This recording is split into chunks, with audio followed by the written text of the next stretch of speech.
Hi dears, welcome back our channel Lilly Flower. இந்த video பார்த்திங்கன்னா நம்ம வேர்க்கடலை செடி இருந்துச்சு இல்லையா, அந்த வேர்க்கடலை செடிக்கு நடுவில் நம்ம வெங்காயம் நடலாம் அப்படின்னு சொல்லிட்டு நாங்கள் கொல்லைக்கு போயிருந்தோம். ஆல்ரெடி நம்ம மிளகாய் கன்றும் தக்காளி கன்றும் நட்டுட்டோம். இப்போ பார்த்திங்கன்னா வேர்க்கடலை செடியில் நம்ம வெங்காயம், அதாவது அந்த பாத்தியில் வெங்காயம் நட்டு வைக்கலாம் அப்படின்னு சொல்லிட்டு தான் இந்த வீடியோ நாங்கள் எடுத்தோம்.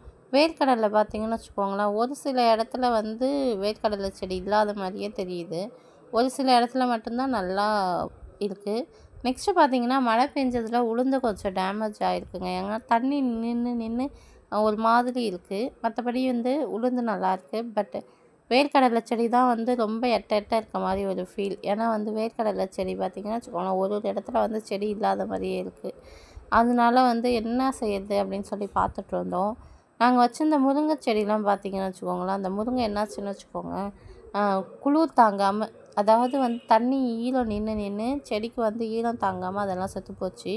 நெக்ஸ்ட்டு அந்த இடத்துல நம்ம முருங்கை இப்போ வைக்கலான்னா மழையை பார்த்துட்டு வைக்கலாம் அப்படின்னு சொல்லிட்டு அப்படியே விட்டாச்சு. இப்போ திருப்பி முருங்கை செடி நட்டு வைக்கணும், முருங்கை விதை நட்டு வைக்கணும். அப்புறம் தக்காளியும் மிளகாயும் நட்டு வச்சுருந்தோம் இல்லையா, அதுவும் அப்படி தான். முருங்கை செடி மாதிரியே இது தண்ணி இருக்கா இல்லை இல்லாமல் என்னாச்சுன்னு தெரியல. தக்காளி கன்றும் ஒரு சில தக்காளி செடி குட்டி குட்டியாக கொடுத்தாங்க இல்லையா, கொடுக்கும் பொழுதே நான் அவங்கள்ட்ட சொன்னேன். நான் அந்த வீடியோலேயே நான் சொல்லியிருப்பேன், கொடுக்கக்குள்ளே அந்த அக்கா கிட்ட நல்லா கொடுங்கன்னு சொன்னேன்.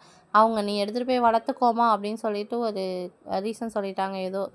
அது மாதிரி ரீசன் சொன்னதும் இப்போ நம்ம வச்சும் பிரயோஜனம் இல்லாமல் அந்த குட்டி குட்டி செடியெலாம் வச்சது அப்படியே சுருண்டு போயிடுச்சு.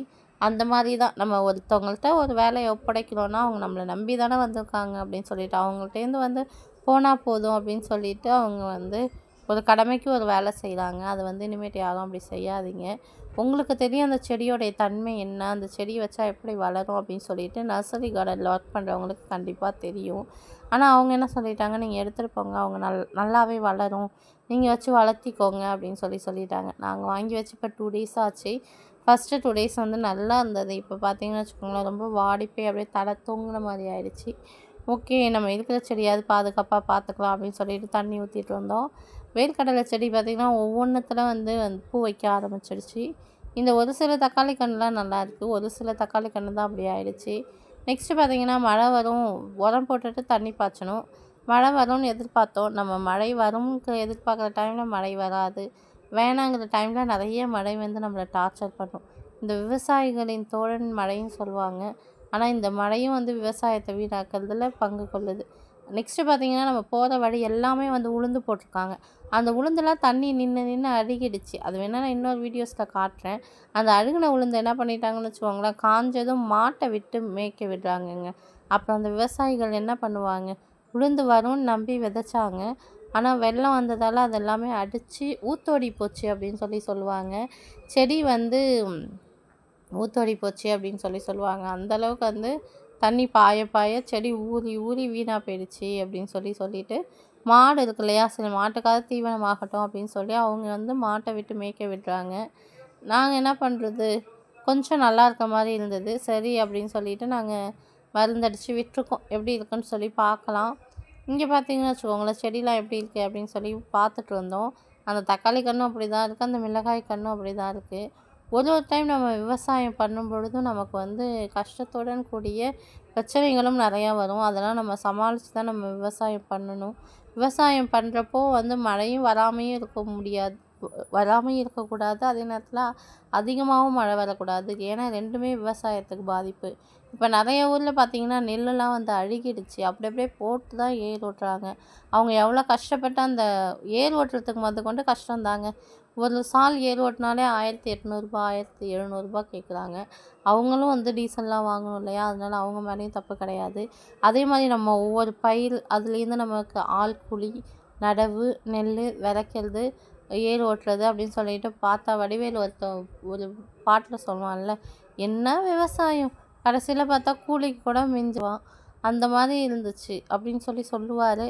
அந்த மாதிரி இருந்துச்சு இந்த விவசாயம் எப்படி பண்ணுறது அப்படின்னு சொல்லிட்டு. நெக்ஸ்ட்டு செடியில் நிறைய அவரைக்காய் இருந்ததுங்க. அந்த அவரைக்காவையும் பார்த்திங்கன்னா அப்பா பறித்து எடுத்துக்கிட்டாங்க. அங்கே இருக்கிறவங்கெல்லாம் பறித்து சாப்பிட்டது போக மீதி தாங்க நமக்கு. அப்புறம் கனகாமர செடி வச்சுருந்தோம் இல்லையா, அந்த கனகாமர செடியிலேருந்து கொஞ்சம் பூ இருந்தது, அதையும் அப்பா பறித்து எடுத்துக்கிட்டாங்க. இந்த வாடாமல்லி ரொம்ப அழகாக இருந்தது. இந்த வாடாமல்லியில் என்னைக்காவது நமக்கு ஹேருக்கு அழகாக தேவையான பூ வந்து ரெடி பண்ணி நம்ம வச்சுக்கணும் அப்படின்னு சொல்லிட்டு பார்க்குறேன். அது ஒரு நாள் வந்து நான் உங்களுக்கு ரெடி பண்ணி காட்டுறேன். அப்புறம் வந்து நெக்ஸ்ட்டு பார்த்தீங்கன்னு வச்சுக்கோங்களேன், வேர்க்கடலை வந்து இந்த வாய்க்காலுக்கும் அந்த கொல்லைக்கும் இந்த கொல்லைக்கும் டிஃப்ரெண்ட் இருக்குது. அந்த கொல்லையில் பார்த்தீங்கன்னா கொஞ்சம் எட்ட எட்ட இருந்தது. இந்த கொல்லையிலையும் கொஞ்சம் எட்ட எட்ட தான் இருக்குது. மற்றபடி வந்து செடிலாம் வந்து நல்லாயிருக்கு. ஒவ்வொரு வேர்க்கடையில் பார்த்தீங்கன்னா பூ பூத்திருந்தது. அப்போ அந்த புளிச்சக்கீரை வந்து ஒரு ஒரு இடத்துல அது ஆக்சுவலாக ஃபஸ்ட்டு நம்ம கத்திரிக்காய் போட்டிருந்தோம் இல்லையா, அப்போ வந்து போட்ட விதை அது இப்போவும் ஓட்ட ஓட்ட திரும்ப முளைச்சி வந்திருக்கு.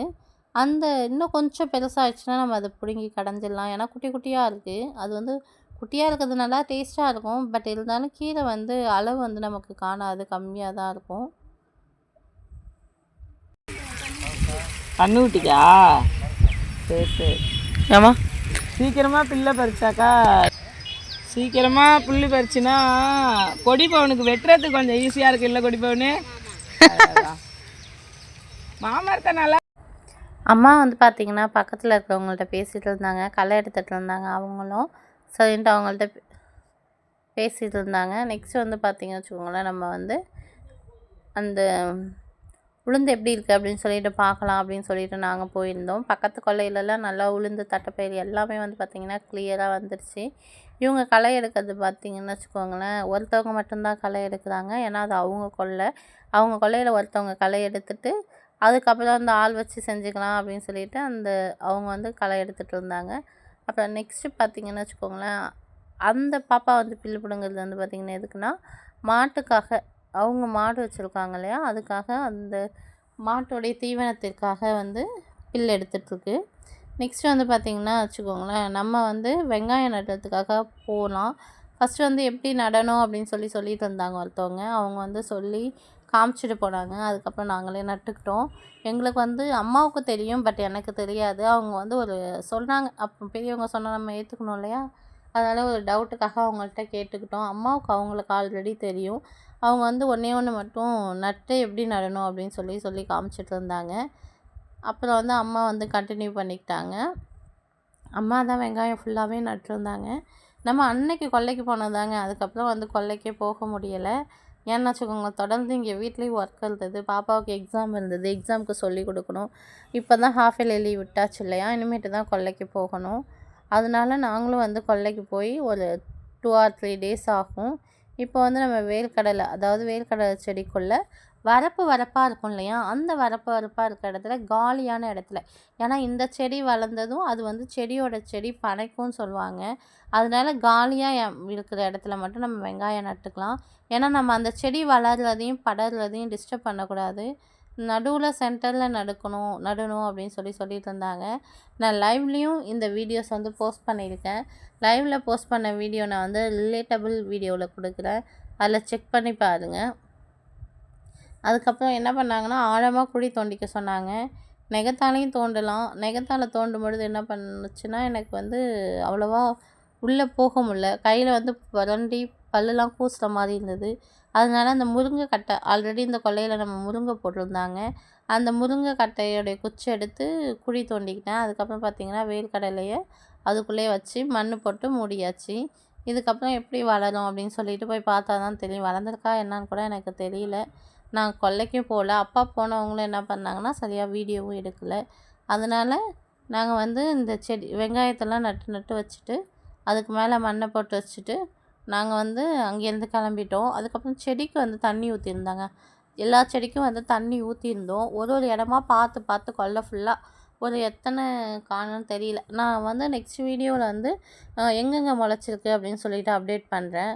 வேர்க்கடலை பார்த்திங்கன்னா இன்னும் மண்ணுக்குள்ளேருந்து வந்துட்டு தாங்க இருக்குது. முளைக்காத வேர்க்கடலைலாம் மண்ணுக்குள்ளேருந்து முட்டிட்டு அப்படியே வெளியில் வருது. நீங்கள் இது வரைக்கும் லில்லி ஃப்ளவரை நிறையா பேர் சப்ஸ்கிரைப் பண்ணாமல் பார்த்துட்ருக்கீங்க. சப்ஸ்கிரைப் பண்ணிவிட்டு அப்புறமா பாருங்கள். உங்களுக்கு விவசாயம் பிடிக்கும்னா கண்டிப்பாக நீங்கள் சப்ஸ்கிரைப் பண்ணுங்கள், லைக் பண்ணுங்கள், ஷேர் பண்ணுங்கள், கமெண்ட் பண்ணுங்கள். இந்த விவசாயிகள் வந்து மண்ணில் காலை வச்சாதாங்க உங்களுக்கு கண்டிப்பாக சாப்பாடு வரும். நாங்கள் வந்து பார்த்திங்கன்னு வச்சுக்கோங்களேன், விவசாயம் பண்ணுறதுக்காக, அதாவது ஒரு சில விஷயங்கள் ஒரு சில பேருக்கு தெரியும், ஒரு சில பேருக்கு தெரியாது. எங்கள் ஊரில் வெங்காயம்லாம் நட்டு பழக்கம் இல்லை. இதுதான் ஃபர்ஸ்ட் டைம் வந்து நான் வந்து நடுறோம். ஆனால் இந்த கொல்லையில் இருக்கவங்க ஆல்ரெடி பார்த்திங்கன்னு வச்சுக்கோங்களேன் நட்டிருந்தாங்கன்னு சொல்லியிருந்தாங்க. ஆனால் நான் பார்க்கல. ஏன்னா வச்சுக்கோங்க, முன்னாடிலாம் வந்து அவங்க நட்டு வச்சுருந்தாங்க அப்படின்னு சொல்லியிருந்தாங்க. நான் சரியாக பார்க்கல. அப்பாவும் நான் கொல்லைக்கு அப்போலாம் அடிக்கடி போனது கிடையாது. இப்போ தான் வந்து கொல்லைக்கு போகிறதுக்கு ஆர்வமாக வந்திருக்கு. அப்பா ஆல்ரெடி வந்து நிறைய விவசாயம் பண்ணிக்கிட்டே தான் இருப்பாங்க. ஆனால் கொல்லைக்கெலாம் வந்து சரி நீங்களாம் வர வேணாம் அப்படின்னு சொல்லிட்டு அவங்க விட்டுட்டு போயிடுவாங்க. நாங்களாக தான் இப்போ வந்து கொல்லைக்கு போயிட்டு இந்த மாதிரி இயற்கை விவசாயத்தில் ஒரு ஆர்வம் வந்து நாங்களாம் இப்போ இதுக்கும் உரம் போடாமல், நம்ம கத்திரிக்காய்களும் உரம் போடாமல் தான் வச்சுருந்தோம், வெண்டைக்காவிலையும் உரம் போடாமல் தான் வச்சுருந்தோம். ஆனால் இப்போ கடலைக்கு மட்டும்தான் உரம் போட்டிருக்கோம். மற்றபடி தக்காளி இதுக்கு எதுக்குமே போடுறதில்ல. மருந்தும் அடிக்காமல் நம்ம எப்படியாவது ஒரு பியூர் ஆர்கானிக் காய்கறிகளாக கொண்டு வரணுங்கிறது தான் எங்களுடைய நோக்கம். இந்த வெங்காயம் வந்து அதுக்காக தான். வெங்காயம், மிளகாய், தக்காளி இது 3மாவது நம்மளே வீட்டிலே உருவாக்கலாம் அப்படின்னு சொல்லிட்டு நான் போட்டிருக்கேன். எந்த அளவுக்கு வருது அப்படின்னு சொல்லிட்டு நான் கடைசியில் அப்டேட் பண்ணுறேன் விளைஞ்சதும். நீங்கள் மறக்காமல் லில்லி ஃப்ளவரை சப்ஸ்கிரைப் பண்ணாமல் பார்த்துட்டு இருந்தீங்கன்னா சப்ஸ்கிரைப் பட்டனை ப்ரெஸ் பண்ணி சப்ஸ்கிரைப் பண்ணிக்கோங்க. அப்படியே பக்கத்தில் இருக்க பெல் ஐக்கானை கிளிக் பண்ணி ஆல் கொடுத்துக்கோங்க. அப்போ தான் நான் போடுற வீடியோ இன்ஸ்டன்ட் நோட்டிஃபிகேஷனாக வரும். வீடியோவையும் மிஸ் பண்ணாமல் பாருங்கள். கண்டிப்பாக வந்து விவசாய சேனலுக்கு சப்போர்ட் பண்ணுங்கள். வெங்காயம் நீங்களாம் எப்படி நடுவீங்க அப்படின்னு சொல்லுங்கள். இது வந்து நாங்கள் வந்து முழு நேர பயிராக பண்ணலைங்க. ஜஸ்ட்டு வந்து அந்த வரப்பில் தான் போட்டிருக்கோம். அதனால் எப்படி முளைச்சிருக்கு அப்படின்னு சொல்லிவிட்டு உங்களுக்கு நெக்ஸ்ட் வீடியோவில் அப்டேட் பண்ணுறேன். நீங்கள் கண்டிப்பாக வந்து சேனலை சப்ஸ்கிரைப் பண்ணி சப்போர்ட் பண்ணுங்கள். லைக் பண்ணவே மாட்டீங்க. கண்டிப்பாக லைக் பண்ணுங்கள். உங்களுக்கு வந்து கண்ணுக்கு குளிர்ச்சியாகவும் இனிமையாகவும் இருக்கும். ஆனால் வந்து நீங்கள் வந்து வீடியோவை வந்து பார்க்கவும் மாட்டீங்க, பார்த்துட்டு சப்போர்ட் பண்ணவும் மாட்டீங்க.